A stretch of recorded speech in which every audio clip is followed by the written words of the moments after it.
Licenciada en Geografía de la Universidad Nacional de La Plata, máster en la Ciudad de Políticas, Proyectos y Gestión en la Universidad de Barcelona. Sus campos de interés se relacionan con la organización y gestión del territorio en las escalas urbana y municipal. En los últimos años, sus investigaciones se vinculan a los cambios operados en la expansión metropolitana en Buenos Aires y a los vínculos entre gestión pública del territorio y desarrollo inmobiliario de tipo cerrado. La tenemos a la geógrafa María Figú, de nuestra ciudad, licenciada en Geografía de la Universidad Nacional de Luján. Se va a enfocar principalmente en el proyecto Barrio Náutico Amarras de Gualeguaychú. La geógrafa además realizó el estudio de impacto ambiental que se envió a La Haya en el conflicto contra la pastera ENCE. ¿Está bien? Sí, también. También. ENCE y Bodner. Y por último, Marcelo Lem, vecino de Tigre, del barrio Las Tunas, uno de los barrios más perjudicados por las inundaciones en Tigre. Él también va a ser uno de nuestros disertantes. Bueno, los dejo con esta gente. No sé por dónde está. La que se sale la pana. Se salió la pana. No, ya está. Voy a terminar. Sí, yo también.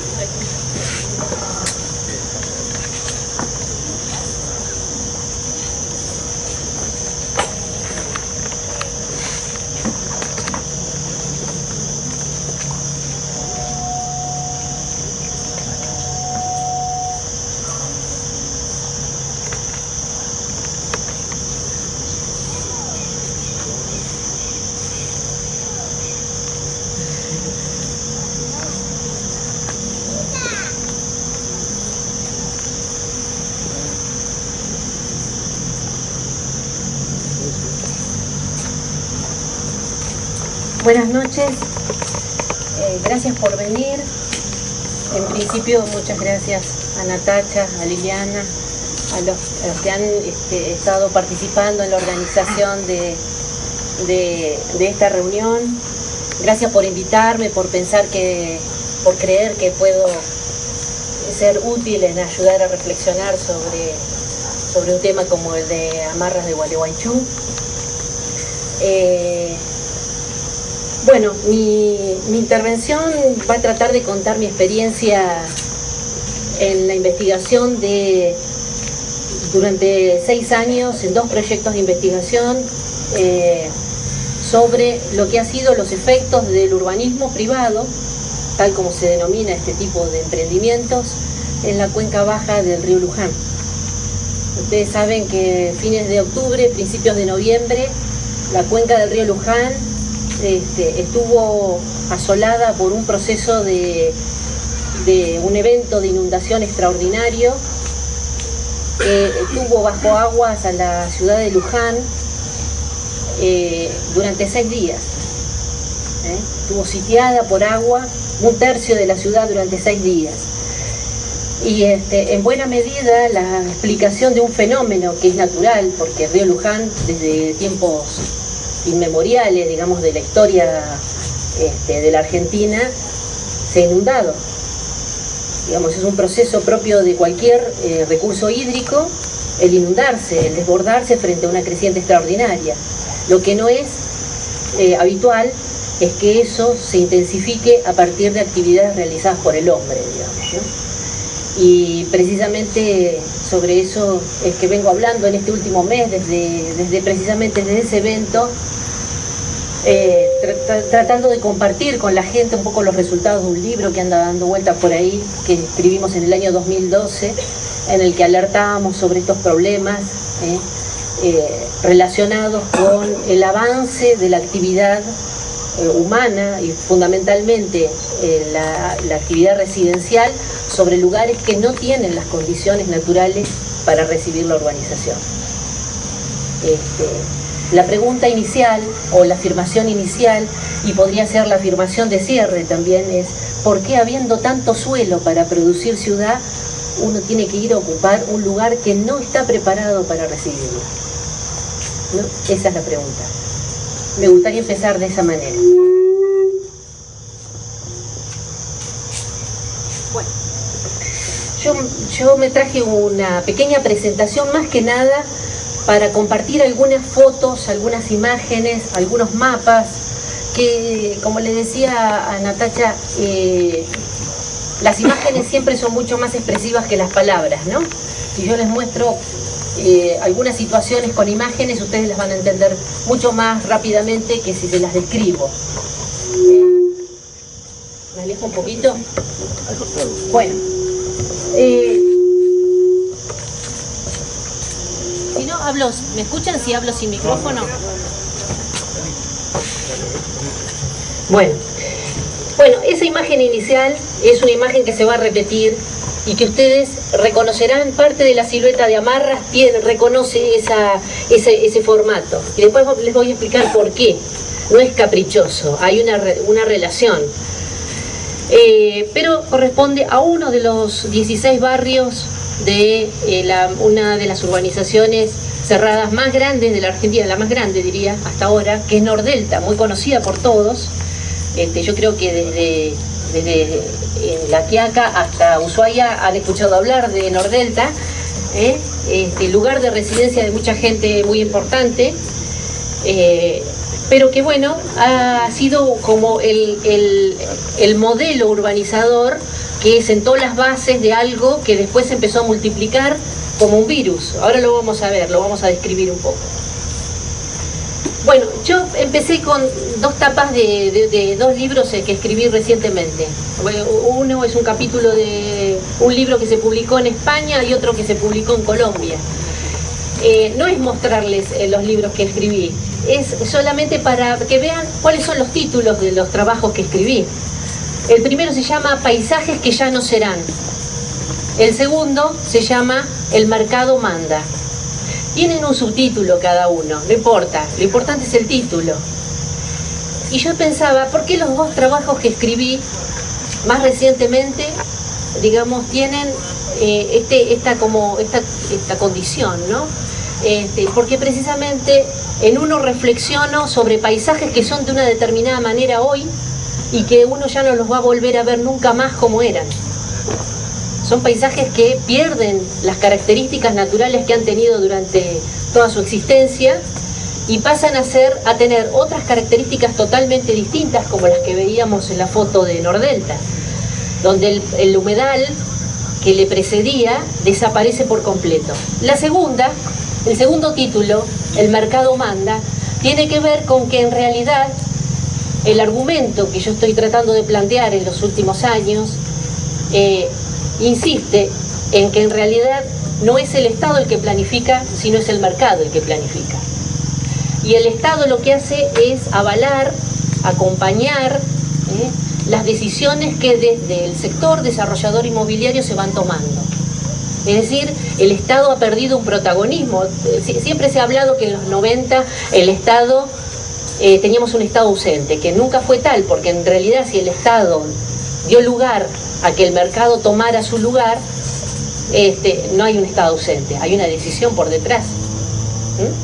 Entonces, el segundo artículo de lo que trata es precisamente de cómo en los procesos de aprobación de emprendimientos de este tipo, el Estado lo que hace es acompañar casi sin críticas. Es un silencio, yo digo que es un silencio colaborativo, porque es un silencio, el Estado prescinde de actuar, pero las cosas mientras tanto siguen sucediendo. Esos son como dos ejes importantes en la charla que quiero compartir con ustedes.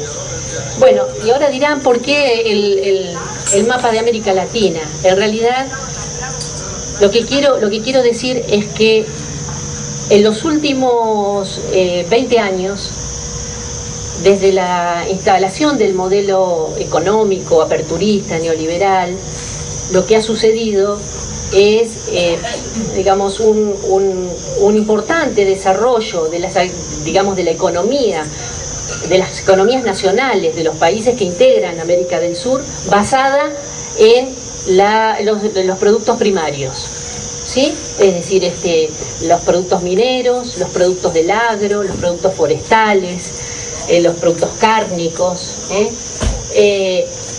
Si uno mira, recorre cada uno de estos países, va a ver que hay una constante, y es que los países se han integrado a la economía global fundamentalmente a partir de una reprimarización de la economía de cada uno de esos países. ¿De qué manera?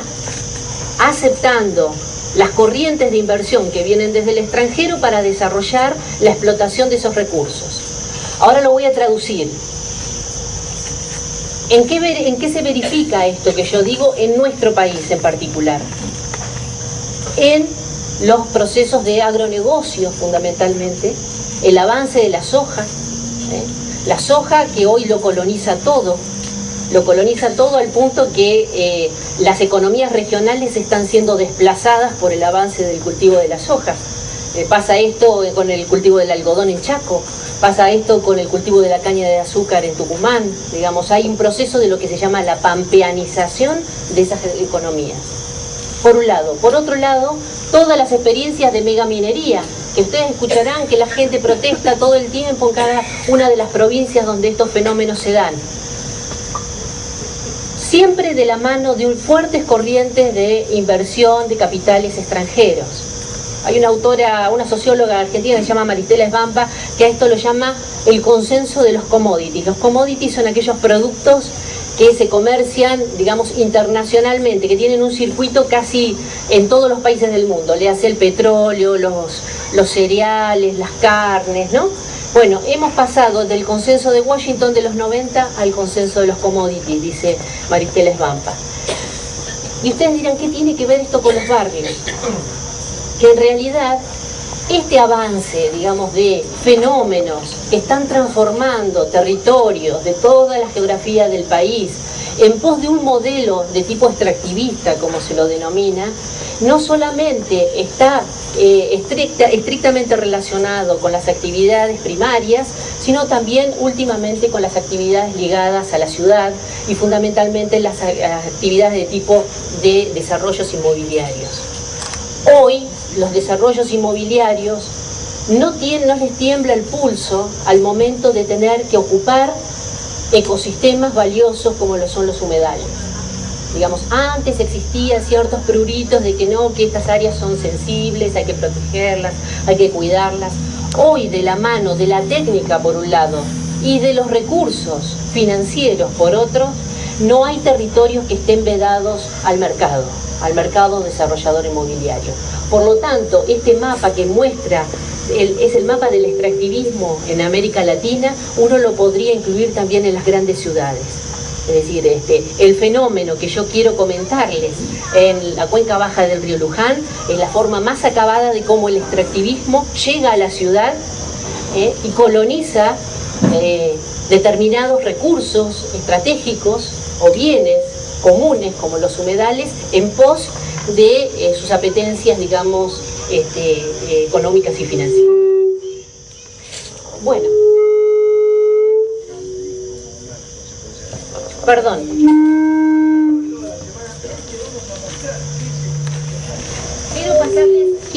No importa que hable porque les quiero aclarar algo. Voy a pasar un videíto de 5 minutos nada más que se pasó a colación de las inundaciones en el río Luján, en C5N, en un programa en el que participé, en el que se muestra el testimonio de algunos vecinos de la zona de Tigre. Aquí tenemos uno de ellos. Aquí tenemos uno de los vecinos que va a explicar cómo es el fenómeno de ocupación de los humedales en ese lugar.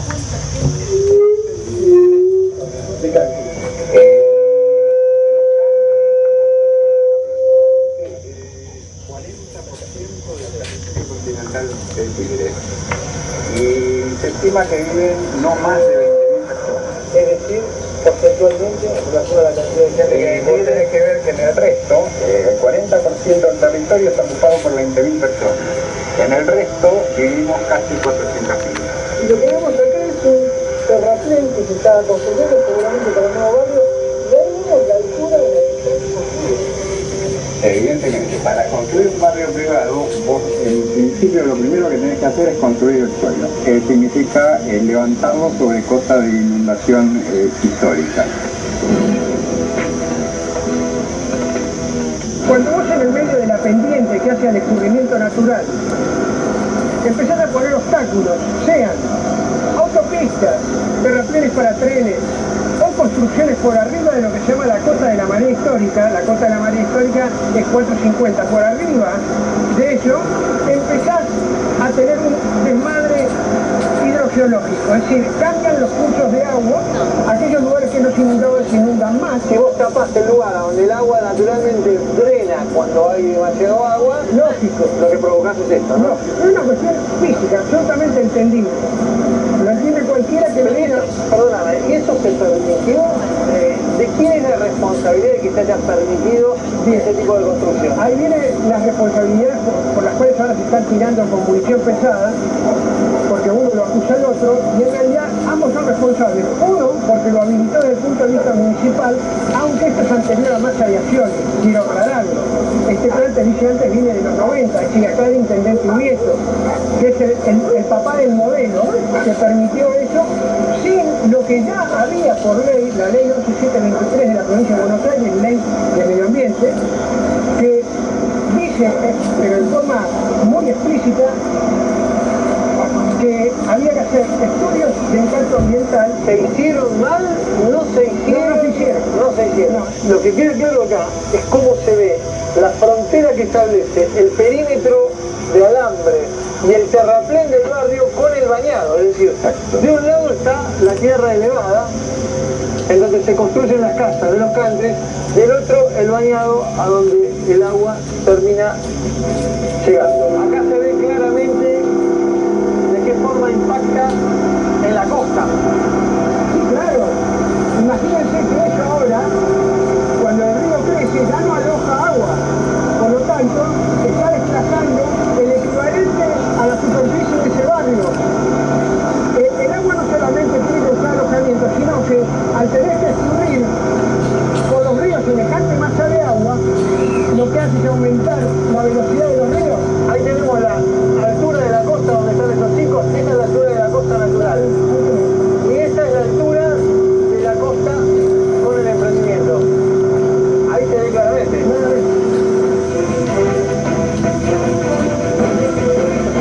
Aquí inundan un montón de personas que viven en los alrededores, ¿no? Sí, sí. Evidentemente que hay barrios que quedan totalmente bajo agua. En Condamina, por ejemplo, quedó prácticamente bajo agua. Nos empezamos a inundar hace 3 días, el agua empezó a subir, primero por las lluvias y después por el tema del río, de la marea, fue rápido. El tema es que empieza a llenarse todo de agua, el tema de la lluvia, porque las bocas de tormenta están acá en la esquina, estamos en bajadas y se llena de agua muy rápido, estamos tipo en un pozo. Además el country tiene la salida de agua, la tiene para este lado, entonces viene todo directamente acá.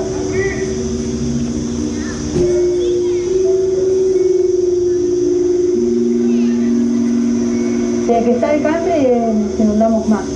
Antes se llenaba todo eso era campo, se llenaba primero todo eso y después venía el agua para acá.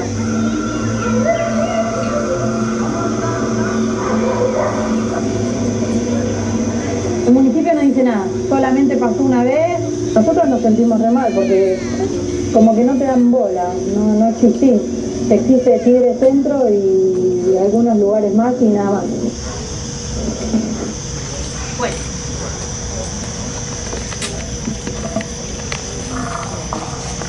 Bueno, era para mostrarles un poco cómo se altea el terreno, es decir, a ver, la pregunta inicial decía, ¿por qué construir barrios o nuevas urbanizaciones sobre lugares que naturalmente no están preparados para eso?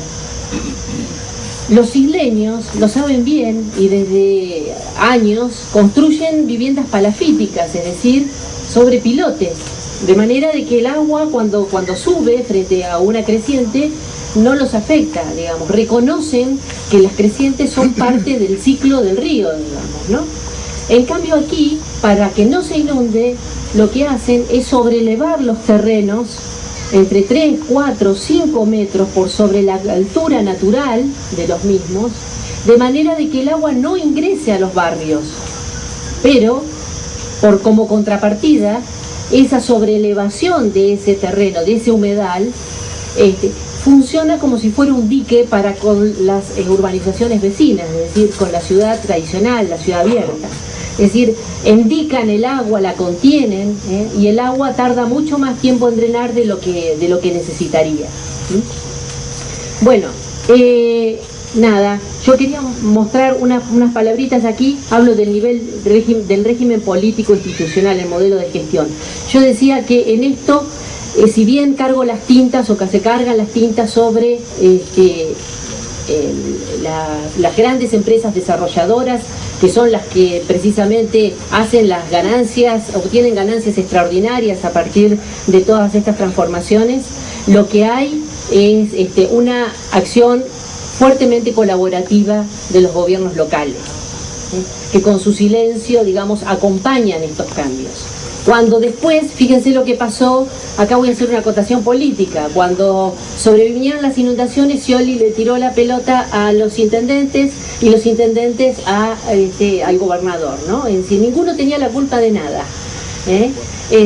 Lo cierto es que el municipio, de acuerdo a lo que dice la ley de la provincia de Buenos Aires, es el responsable primario del ordenamiento del territorio. Es decir, nada puede suceder en los términos del municipio si el municipio no está de acuerdo. Primero. Después, claro, si el municipio dice sí, pase, el expediente sigue hacia la provincia actúa. Y en todo caso, si los estudios técnicos dan, avala, termina habilitando los emprendimientos. Pero en todo caso, tanto los municipios como las provincias son solidarios en los errores.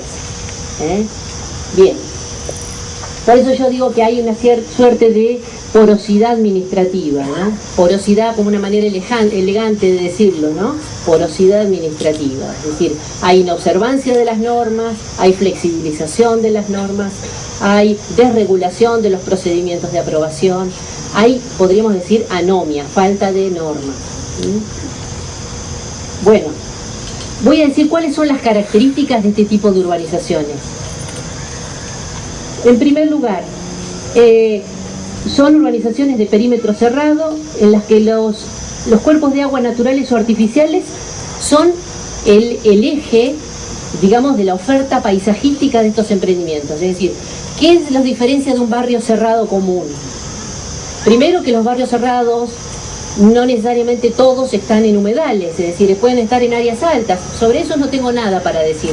Me pueden gustar o me pueden no gustar, pero no tengo nada para decir. El punto es que cuando se va a los humedales, y como les dije, los humedales no están preparados para recibir la urbanización, lo que hay que hacer son tareas de relleno.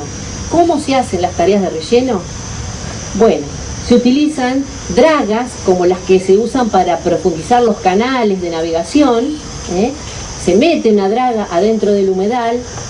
Por un proceso que se llama de refulado hidráulico, la draga chupa el material sedimentario, y el material que saca de un lugar lo deposita en otro. Del lugar de donde saca el material pasa a formar parte de esas lagunas. Del lugar a donde lo deposita pasa a formar parte de